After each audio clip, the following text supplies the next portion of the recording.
Imagine, just for a second, being dropped right into the middle of a really dense, entirely unfamiliar wilderness, Oh, wow. right? Like, you don't recognize the plants, the terrain is completely hostile, and you have absolutely zero tools in your backpack.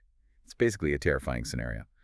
But now, imagine that wilderness isn't a forest at all. It is a crowded, noisy coffee shop in a foreign city. Yeah, which can be just as scary. Exactly. And the survival skill you need isn't, building a fire or finding shelter.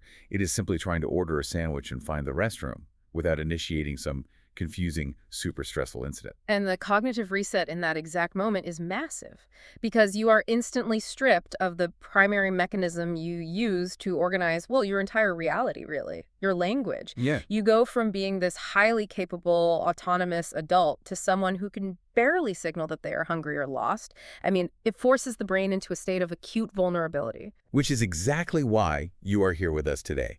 Because whether you are, say, prepping for a language class or catching up on linguistics, or you're just insanely curious about how the adult brain processes completely new data streams, you are in the right place. Definitely. We are diving into a massive stack of language learning sources today. We've got the British Council's Learn English framework, the UDG CEFR syllabuses, teacher training guides from TT Madrid. Plus the perfect teacher lesson plan, the WU Vienna self-assessment checklist, and the Oxford 3000 vocabulary list. Right, a ton of material. And the goal is to figure out what it actually means to be a complete beginner in a language, specifically the A1 elementary level. Yeah. We want to uncover the fascinating mechanics of how adults learn a language from absolute zero. Because looking through all these frameworks, you realize pretty quickly that learning at A1 isn't just about memorizing words. It's survival. It's communication through psychological triage. You are completely rewiring the brain to function with a severely limited toolkit. Okay, let's unpack this because when we talk about a restricted toolkit, we kind of need to define the actual boundaries of that kit. Right. The Learn English and University of Girona sources, they talk heavily about the CEFR, the Common European Framework of Reference for Languages. It's a big standard. Exactly. And they define A1 as being completely tethered to immediate, concrete needs, everyday expressions. Like, you can introduce yourself, but the frameworks actually stipulate this only works if the other person talks slowly and clearly. Yeah, the native speaker is a huge variable there. At A1, communication isn't an independent act, it's codependent. Codependent, I like that. Right. The native speaker has to actively adjust their speech rate. If they use idioms or, speak at a normal pace, the A1 learner's working memory just completely overloads. Comprehension drops to absolute zero. And you can see what this looks like in the real world when you look at the W Vienna self-assessment checklist. It's wild. An A1 learner can process simple directions by foot or handle prices and times. Very specific things. Yeah, they can read basic posters or menus or signs that just say station or no smoking. It is purely utilitarian. Notice how there's no nuance there. No debating, no storytelling about the past. It's all just rooted in the immediate physical environment. So is A1 essentially like being dropped in that foreign country with nothing but a linguistic Swiss Army knife? Like, you only have the most basic tools, maybe pointing and saying a number. Honestly, I'd say a Swiss Army knife is almost too generous. Really? Yeah, because that implies you have a specialized tool for different problems. The English radar and WU Vienna metrics show something way more precarious. It's less Swiss Army knife and more like having nothing but a roll of duct tape. Just patching things together. Exactly. You heavily rely on nonverbal support.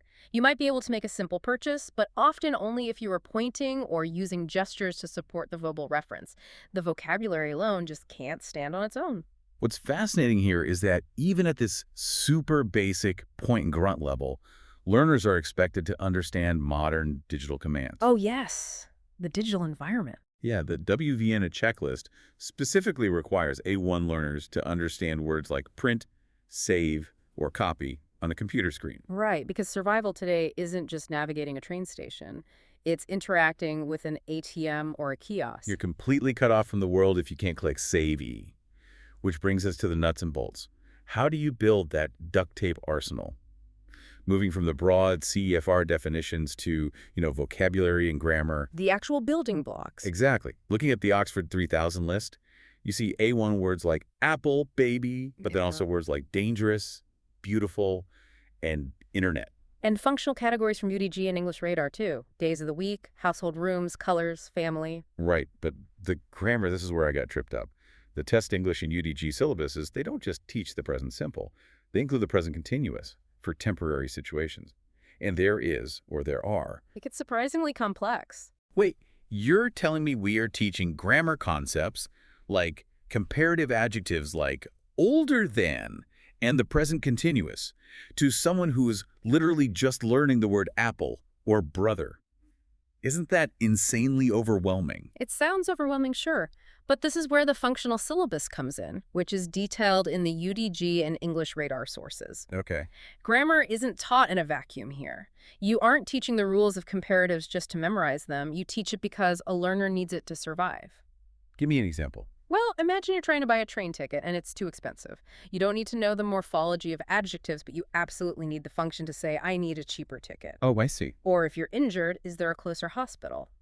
The grammar is strictly tied to functions, like buying things or giving opinions. The function drives the grammar, not the other way around.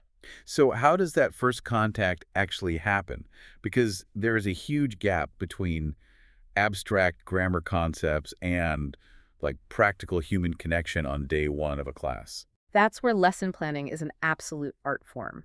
The perfect teacher lesson plan for A0 to A1 learners focuses on greetings and introductions. I remember reading that one. And it doesn't start with a textbook. It starts with a visual warm-up, matching times of day, morning, afternoon, evening to context. Just pictures. No reading required. Exactly. It bypasses the panic of reading a foreign language. And here's where it gets really interesting. Even complete beginners in that lesson are being taught incredibly casual idioms. Things like, what's up, nice to meet you, and long time no see. Yeah, they skip the stiff formal stuff. Exactly. Instead of robotic textbook English like, how do you do? They're giving them slang. Why is that? Because it's about survival in the real world. If you only know how do you do and someone says, what's up, hoagie, you freeze. The communication completely breaks down. Teaching long time no see gives them the actual linguistic currency used on the streets. That makes total sense. Yeah. And the lesson also has them analyzing dialogues to see who are old friends versus strangers. Right, which builds confidence. It's about role play. If you practice those specific interactions, you can perform them in real-world environments without freezing up. Which brings up the teacher's perspective, because leading that room sounds like a nightmare. Looking at the TITA Madrid teacher training guide, how do you teach A1 without relying on the student's native language? It is incredibly demanding. First off, pictures. They are essential, not just helpful, but essential. They literally use pictures to teach abstract grammar to prevent the need for translation. Exactly, because if you translate, the student relies on their native language as a crutch. Pictures force the brain to wire the new English sound directly to the concept. And the speaking rules for teachers are so strict, they have to speak incredibly slowly, over-enunciate, and this is the crazy part, they have to resist the urge to jump in with synonyms when a student hesitates. Oh, that is such a common trap. A student looks confused by the word big, and the teacher panics and says, large, huge, massive. Just throwing a dozen new words at a brain that's already failing to process the first one. Right. It just causes more frustration. You have to be okay with silence.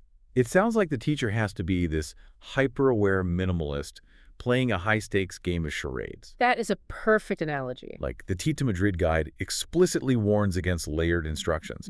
They say words are currency in the ESL world, and you have to spend them carefully. Yes. They give this great example. A teacher should never say, we're going to play a game, it's called charades, because stating the obvious wastes word currency. And it causes immediate panic. The student hears charades and thinks, what is charades? Am I failing already? Exactly.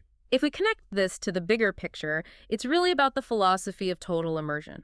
Breaking everything down to single sentences or just one word or even gestures. Just keeping it super simple. Yes, it keeps the classroom fun and it perfectly mimics real-world survival. You're adapting playground games and board games for adults so they can learn without the burden of complex instructions. So what does this all mean? We started with a massive stack of sources, from CEFR definitions to minimalist teacher strategies. Yeah, we covered a lot of ground. And it really shows that A1 English isn't just a basic list of words. It is a carefully structured, highly functional survival toolkit. Absolutely. And honestly, the next time you hear someone speaking broken A1 level English, you should really appreciate the immense cognitive load happening behind the scenes. It's exhausting just thinking about it. Right.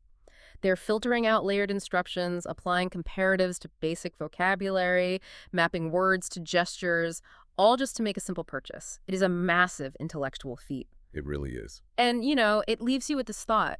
All these sources highlighted how A1 relies heavily on pictures, pointing, physical games, and eliminating complex instructions. Total immersion. Yeah. It makes you wonder, when we step into an A1 language class as adults, are we actually just mimicking the exact same sensory, nonverbal environment we experienced as toddlers learning our very first language? Oh, wow. Right. Maybe to learn something entirely new, we literally have to go back to our childhood brains.